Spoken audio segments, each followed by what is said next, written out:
ನಮ್ಮ ತೋಟದಲ್ಲಿ ಒಂದು ಸ್ವಲ್ಪ ಮೆಂತ್ಯ ಸೊಪ್ಪು ಮತ್ತು ಮಿಕ್ಸ್ ಸೊಪ್ಪುಗಳನ್ನ ಹಾಕಿದ್ವಿ. ತುಂಬ ಚೆನ್ನಾಗಿ ಬಂದಿದೆ, ನೋಡ್ತಾ ಇರ್ಬೋದು ನೀವು ಇಷ್ಟು ಅದ್ಭುತವಾಗಿದೆ ಅಂತ. ಈ ರೀತಿ ಫ್ರೆಶ್ಶಾಗಿ ತೊಗೊಂಡು ಬಂದು ಮಾಡ್ಕೊಂಡು ತಿಂದರೆ ನೆಕ್ಸ್ಟ್ ಲೆವೆಲ್ ಅಂತಲೇ ಹೇಳ್ಬೋದು. ತುಂಬ ರುಚಿಯಾಗಿರುತ್ತೆ. ಅಂದರೆ ನಾವು ಆರ್ಗ್ಯಾನಿಕಲ್ಲೇ ಬೆಳೆಸ್ತೀವಿ, ಗೊಬ್ಬರ ಏನೂ ಹಾಕಲ್ಲ. ಸೊ ಹಾಗಾಗಿ ನೋಡಿ ಎಷ್ಟು ಫ್ರೆಶ್ ಆಗಿ ಎಷ್ಟು ಚೆನ್ನಾಗಿ ಬಂದಿದೆ ಅಂತ ನೋಡ್ತಾ ಇರ್ಬೋದು. ಈ ರೀತಿ ಕಿತ್ಕೊಳ್ತೀವಿ, ಅಂದರೆ ಬಟ್ ಮನೆಗೆ ಮಾತ್ರ ಹಾಕ್ಕೊಂಡಿದ್ವಿ, ಮರದಕ್ಕಲ್ಲ. ಸ್ವಲ್ಪನೇ ಹಾಕ್ಕೊಂಡಿದ್ವಿ ನೋಡಿ, ಇಷ್ಟೆಲ್ಲ ಹಾಕ್ಕೊಂಡಿದ್ವಿ. ಇನ್ನೂ ಒಂದು ಸ್ವಲ್ಪ ಚಿಲ್ಕುರೆ ದಂಟು, ಸಬ್ಸಿಗೆ ಸೊಪ್ಪು ಈ ರೀತಿ ತೋಟದಲ್ಲೇ ನಾವು ಬೆಳ್ಕೊಳ್ತೀವಿ ಮನೆಗೆ ಬೇಕಾದಷ್ಟು. ನೋಡಿ ಎಷ್ಟು ಚೆನ್ನಾಗಿದೆ. ಮತ್ತು ಹಾಗೆ ಪಡಲ್ಕಾಯಿನೂ ಸಹ ಹಾಕಿದ್ವಿ. ನೋಡಿ ಎಷ್ಟು ಉದ್ದ ಇದೆ. ಒಂದು ಚಿಕ್ಕ ಚಿಕ್ಕ ಪಡಲ್ಕಾಯಿನೂ ಸಿಗುತ್ತೆ, ಈ ಥರ ಉದ್ದದ್ದು ಆದರೂ ಸಿಗುತ್ತಲ್ವ. ಸೊ ನಮ್ಮ ತೋಟದಲ್ಲಿ ಈ ರೀತಿ ಉದ್ದದ್ದು ಹಾಕಿದ್ದೀವಿ. ಎಷ್ಟು ಕಲರ್ಫುಲ್ಲಾಗಿ ನೋಡಿ ಚೆನ್ನಾಗಿದೆ. 2 ಕಲರಲ್ಲಿ ನಾವು ಬೆಳೀತಾ ಇದ್ದೀವಿ.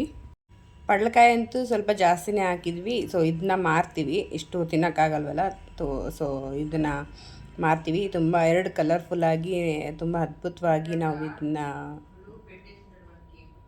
ಬೆಳೆಸಿದ್ದೀವಿ. ನೋಡ್ತಾ ಇರ್ಬೋದು ಎಷ್ಟು ಕಲರ್ಫುಲ್ಲಾಗಿದೆ ಅಂತ.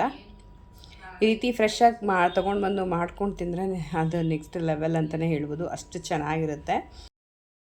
ನಾವು ತರಕಾರಿ ಸೊಪ್ಪು ಅಲ್ಲದೆ ಹೂ ಗಿಡಗಳನ್ನು ಸಹ ಬೆಳೆಸ್ತೀವಿ. ನೋಡ್ತಾ ಇರ್ಬೋದು ನೀವು, ಅದ್ರ ಕೆಳಗಡೆ ಪಡಲ್ಕಾಯಿ ಕೆಳಗಡೆ ಕನಕಾಂಬರ ಗಿಡಗಳು ಎಷ್ಟು ಚೆನ್ನಾಗಿ ಬಂದಿದೆ ಅಂತ.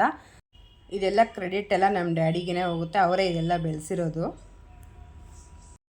ಮನೆಗೆ ಎಷ್ಟು ಬೇಕೋ ಅಷ್ಟು ತರಕಾರಿನ ಕಿತ್ಕೊಂಡು ಮನೆಗೆ ವಾಪಸ್ ಬಂದ್ವಿ. ತುಂಬ ಅದ್ಭುತವಾದ ಕ್ಷಣಗಳನ್ನ ನಾವು ತೋಟದಲ್ಲಿ ಕಳೆದ್ವಿ ಅಂತಲೇ ಹೇಳ್ಬೋದು, ಅಷ್ಟು ಚೆನ್ನಾಗಿತ್ತು. ಇನ್ನೂ ಯಾರೆಲ್ಲ ನನ್ನ ಪೇಜ್ನ ಫಾಲೋ ಮಾಡಿಲ್ಲ, ಸಬ್ಸ್ಕ್ರೈಬ್ ಮಾಡಿಲ್ಲ, ಪ್ಲೀಸ್ ಫಾಲೋ ಆ್ಯಂಡ್ ಸಬ್ಸ್ಕ್ರೈಬ್ ಮಾಡಿ.